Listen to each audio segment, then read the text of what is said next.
Hello fellow gamers and boys alike, this Claylex and the E3 conferences are over. Now, some were really hard to go through while others were fun as hell to watch from beginning to end. So, let's get started. Starting off, we got... EA. Right off the bat, I'm just gonna say this was probably the worst conference of E3 2016. Showing off once again ridiculous amounts of sports, games, and content no one gives a shit about, and scraps worth of actually good games to show. And what I mean on the last part is showing off Mass Effect Andromeda and Visceal's Star Wars game with barely any content.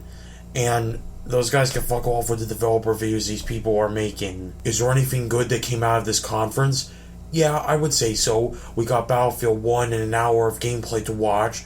We got Titanfall in an actual single-player mode. Even with this, though, EA was still the worst this year.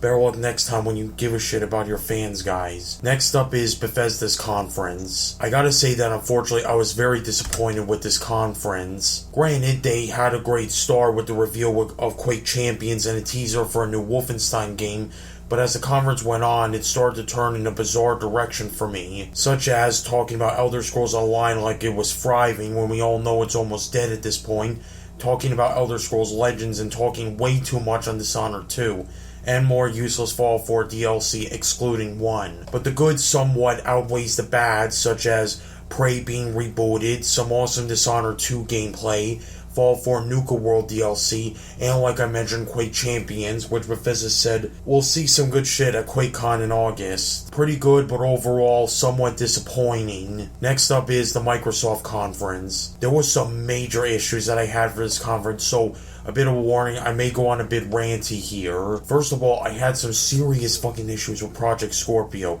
Don't get me wrong, it looks like an awesome piece of tech, but what's the fucking point of an Xbox One Slim if this is gonna come out next year? Second, I love the shit out of Sea of Thieves gameplay, but those YouTubers who played it, plus the whole swapping back and forth was so goddamn cringeworthy, about as much as the Division's acting. Lastly, I was extremely disappointed over CD Projekt Red's secret being Gwen. Granted, I like Gwen and people have been asking for something like this, but I really expect them to make another sweet AAA game. Oh well, at least I can expect some Cyberpunk 2077 by next year. This wasn't a bad conference, but yeah, I had some major issues with it. Next up is the Ubisoft conference. If I had to rank from worst to best, I would say Ubisoft was the second worst conference this year.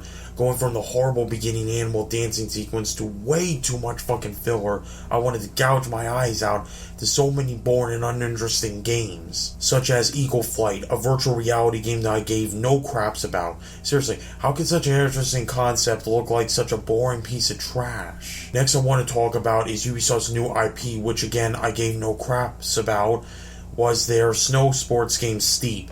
Granted, it got me somewhat interested, but I was bored out of my mind watching it, and this was supposed to be their big thing, which was really stupid. Third was Ubisoft talking about the Assassin's Creed movie, which honestly still bored the hell out of me, even with the new footage they showed. Finally, there was Watch Dogs 2 with mediocre acting and characters, but somewhat refined and adequate gameplay. Hope to see more of that later before making a final decision. The best this conference could put in would have to be the new South Park game, which I fucking loved. The main creators of the show making fun of EA, the gameplay, and the overall jokes and funniness made it fucking amazing. With Ghost Recon Wildlands, it's definitely interesting. Granted, me and Gore the movie god made fun of it a lot due to the graphics and the actors saying ridiculous shit, but the gameplay itself looked pretty cool. Overall, I'd say this conference was really bad, but it had two really good elements to make it second worst. Next up is Sony's conference. Oh god. This conference was so fucking good. I mean, what can I say? We got God of War 4, Resident Evil 7, a new Spider-Man game from the creators of Ratchet and Clank, fucking Hideo Kojima and his fucking game with fucking Norman Reedus, and an awesome orchestra performance at the beginning. Oh yeah, did I forget to mention something? Oh yeah, fucking Last Guardian and a fucking release date for it, and fucking Crash Bandicoot. So yeah, 9 out of 10 for that conference. Lastly, I want to talk real quick about Nintendo's event. Now, I know it wasn't a conference, but they showed a lot, I do mean a lot, of Zelda gameplay, and it looks awesome. Granted, it seems to be taking a lot of elements from other games, but it's utilized those elements pretty well. Again, Pokemon. Well, guys, that's going to be it for my thoughts on the conferences. Stay tuned either today or tomorrow for an episode of Complimenting Good YouTubers, where I'll be giving good compliments to my friend Gore the Movie God. If you like what you saw, please like, comment, subscribe. I'll see you fellow gamers and bronies later.